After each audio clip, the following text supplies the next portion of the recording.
சொன்னேன்ல, இயேசு வானத்தையும் பூமியும் உண்டாக்கின தேவாதி தேவன்.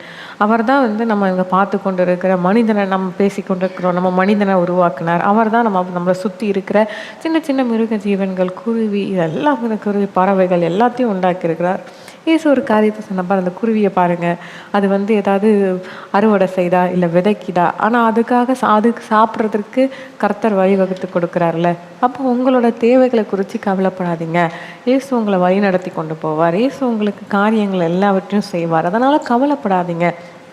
நாளைய தினத்தை குறித்து என்ன செய்ய போகிறோம், என்னத்தை உடுக்க போகிறோம், என்னத்தை உண்ண போகிறோம் அப்படின்னு எதை குறித்தும் நீங்கள் கவலைப்படாதீங்க.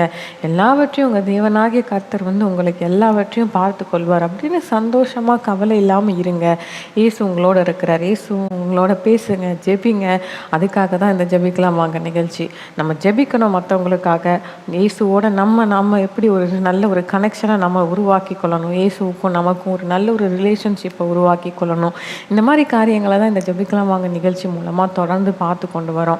நீங்கள் நினைக்கலாம், எனக்கு இந்த மாதிரி வியாதி இருக்குங்க, எனக்கு ஒரு விடுதலை இருக்குது, எனக்கு விடுதலை தேவைப்படுது, எனக்கு ஒரு ஆசீர்வாதம் வேணும், என் வாழ்க்கையில் இந்த நன்மை நடக்கணும், இந்த மாதிரி பார்த்தா அற்புதம் நடக்கும், இதை பாருங்கன்னு எனக்கு ஒருத்தவங்க சொன்னாங்க, அதனால் பார்த்து கொண்டு இருக்கிறேன் அப்படின்னு ஒருவேளை நீங்கள் நினைத்து கொண்டு இருக்கலாம். இல்லை தொடர்ந்து இந்த நிகழ்ச்சியை பார்த்து ஜெபித்து கொண்டு வரலாம். இயேசு அற்புதம் செய்வார். நீங்கள் ஜெபிக்கும் போது இயேசு உங்கள் வாழ்க்கையில் நீங்கள் வேண்டிக் கொண்ட நன்மை, அற்புதம், விடுதலை எல்லாவற்றையும் செய்வார். அதனால் கவலைப்படாதீங்க.